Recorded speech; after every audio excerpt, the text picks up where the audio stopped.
Hello, and welcome back to another episode. This week, I was scammed.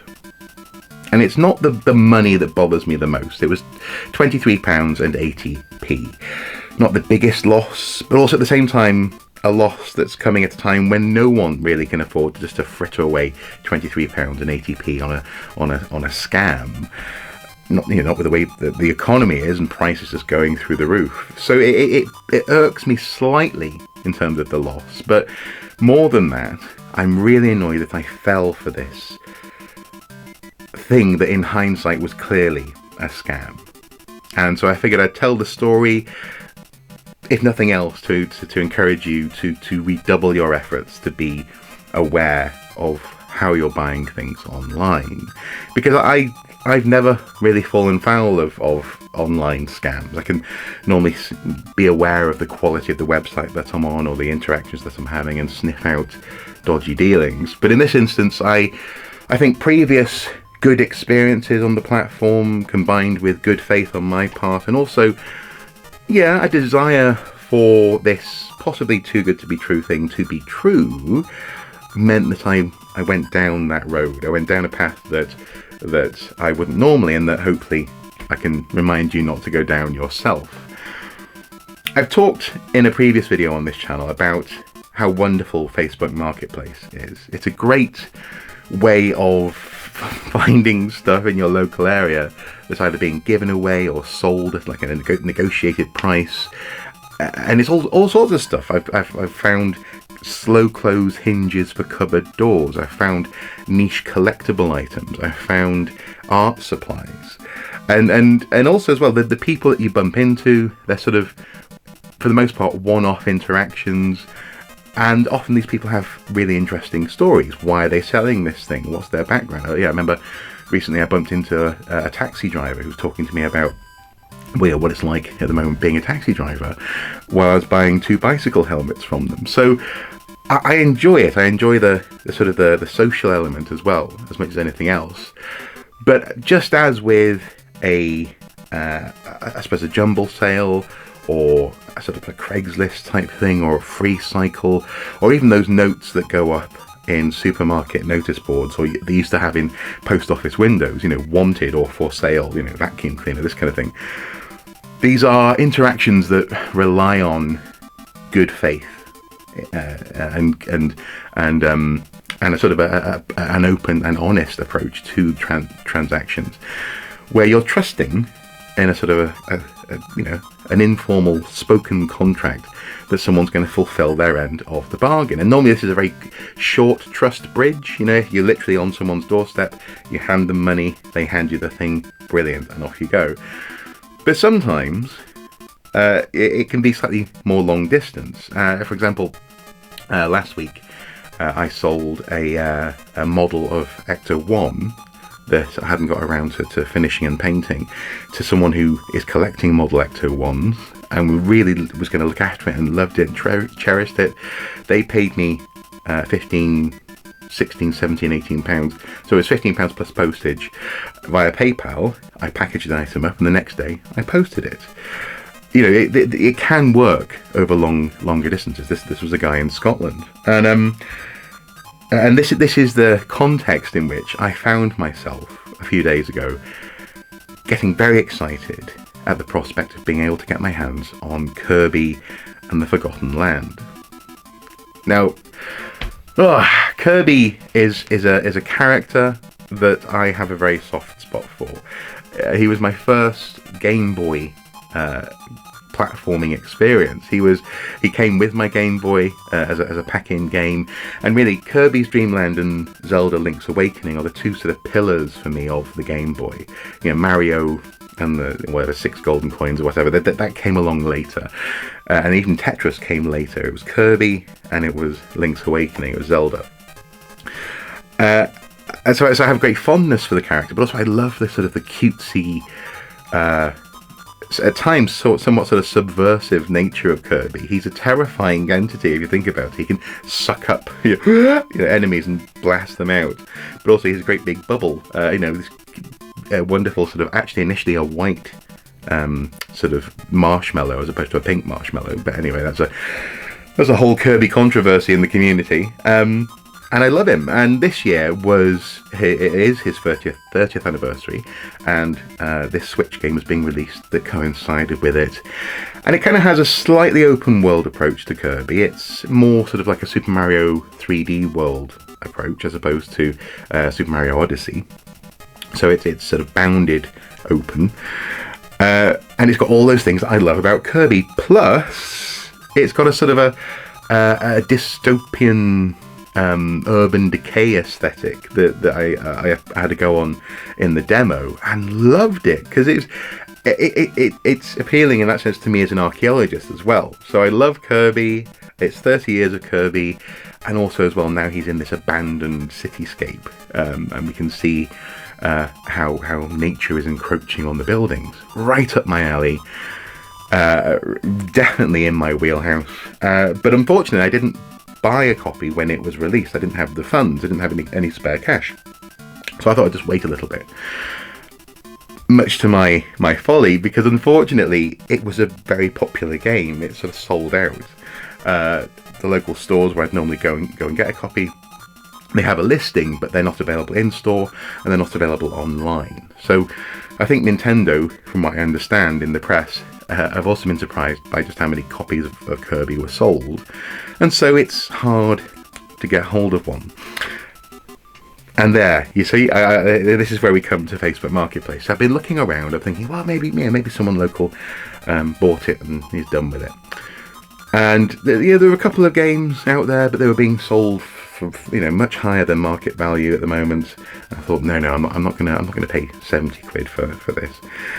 But then there was a listing for £20, along with a lot of other games on a profile for Maya Reynolds was her name. And Maya Reynolds was selling various Switch games, all notably not photographed, but rather they were the boxes on a white background, lifted probably from Nintendo's website, along with some PS5 games. Similarly, no photographs, images of the box with a white background, seemingly lifted from a website, along with one sale of a Samsung tablet, I think, that seemed to be legitimate. So initially, I got very excited. I went, oh, £20 for Kirby! And I sort of messaged and was like, how come it's so cheap? And she said, well, I'm getting rid of my collection. I've already sold a tablet and I just wanted to get rid of this stuff. So if it's going to a good home, you can have it, kind of thing. And I went, brilliant, excellent, great. Well, I'm definitely going to pay £20. I'll send it over. And also the postage. And knowing, because I post a lot of stuff for my business, knowing what the postage should be, I said, so that'll be £4.45, won't it? And she said, no, it was £3.80 last time I posted a Switch game. And I went, okay, fine, if you want me to pay less postage, no problem. And then she said, can you send it to me via friends and family so that I'm not charged fees at my end, so I get the full amount basically for what you're paying. And I thought, well, seeing as she's not asking for the £4.45 postage, that makes sense. Fair enough, yeah, I'll do that. And then she asked again, when I sort of clarified this about the postage, she said again, friends and family on PayPal. And so I did. This was last Thursday, I think. I paid £23.80, £20 plus £3.80 postage, friends and family, to Maya Reynolds? No, to someone called Joshua something at yahoo.org or whatever.co.uk. That should have been a big, red flashing light warning when it came up saying, is this the person you want to pay? Because the email that she sent me was Joshua so-and-so. But I didn't. I was so... I was having a good conversation, I thought. I've never had this problem anything go wrong on Facebook so far. And it's the kind of thing that I would do if I wanted to get rid of a collection. Yeah, sure, if someone is going to love it, then yeah, maybe, I'm not going to insist that they pay 70 quid for a game. Oh, I see, this is where I feel like a fool, because in hindsight, it's obvious, not a photo of the game. I didn't ask for a photo of the game. I just said, is it boxed? And she said, yes, it is boxed. And I sent the payment through. I said, there you go, done. And she said, thank you. She said, thank you. I'll let you know when it's in the post. Great. That's Thursday. So on Friday morning, I thought, brilliant. Hopefully she manages to go to the post office today. Because the thing is, it could have been like her boyfriend or a father, or it could have been someone else's PayPal account that she has access to. I don't know. I wasn't really thinking about it too much at that point. And it got to the end of Friday, and I thought, well, I'll just message and just say, did you manage to get to the post office today? Nothing. Not even a tick to say that the message has been read, incidentally. And I've since reported this profile blocked, and therefore don't have access to the messages, so I can't show them on screen. But nonetheless, it wasn't being read. And I thought, okay, whatever. So Saturday comes along, and post offices are, I think, open on a Saturday. I'm pretty sure I've been to the post office on a Saturday. And so at the end of Saturday, I messaged, did you manage to get to the post office today? ? Any news? ETA kind of thing? Nothing. The message wasn't being read. Obviously Sunday goes, no posters on a Sunday, whatever. Monday comes along. First thing in the morning, I message a question mark around 9 a.m. Just like, are you going to post this? Can you let me know when it's, do you have it? Didn't get read. And then around lunchtime, it just hit me like a brick in the face. I've been scammed. And that's when I went back through and noticed all of these red flags. No photos of the actual artifact in question, of the product, the thing that I'm, the game that I'm buying. Very loose descriptions of what it is that I'm buying. No real awareness of what the actual postage cost should be. The name on the profile not matching up to the name on the PayPal account. And also as well, the fact that when I then looked at her Facebook profile, there was pretty much no activity. Maya Reynolds doesn't exist. She doesn't have any friends. She doesn't do anything on Facebook other than scam people out of their money by promising to sell them unrealistically cheap Nintendo Switch games. So there are reasons I fell for this, and these are reasons that I never would fall for in other situations. If I'm buying from a third-party website, I'll check, does this website look legit? Is it well put together? Does it actually have, the opportunity to pay via PayPal, so on and so forth?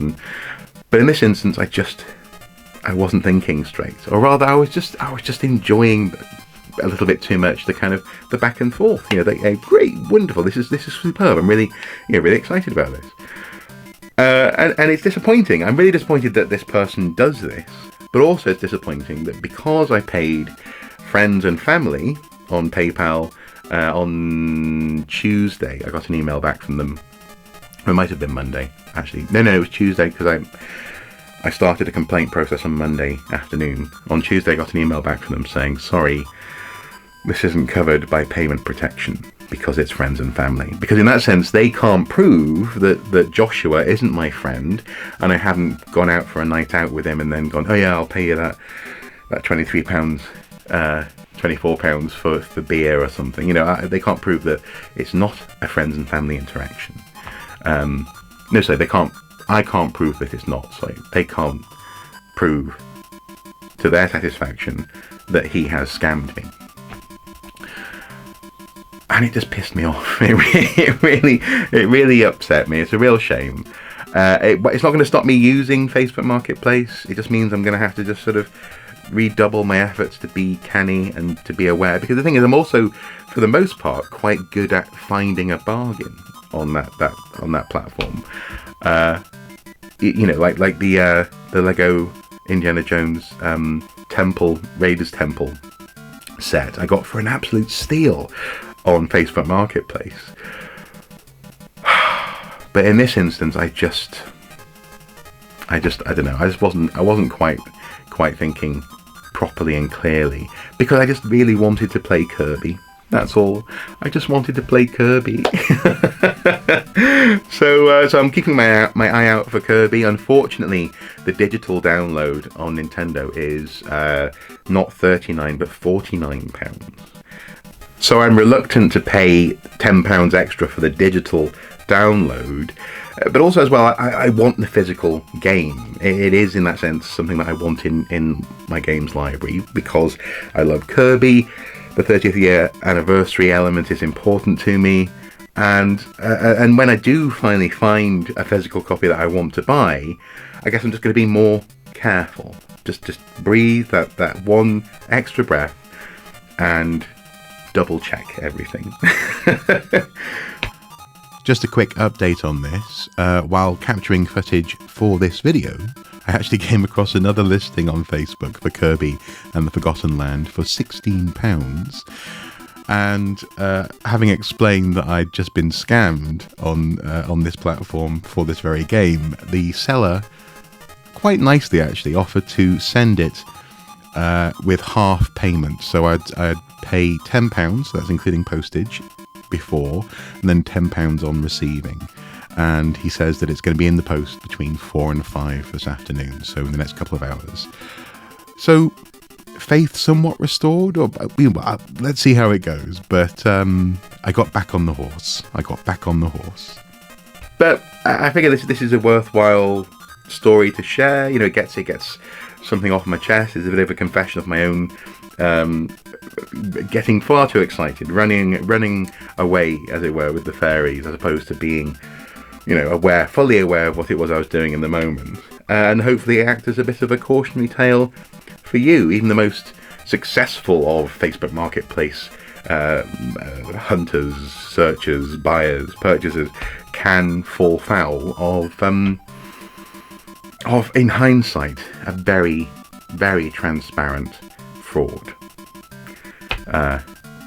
It happens to us all. I know it does. It can happen to anyone.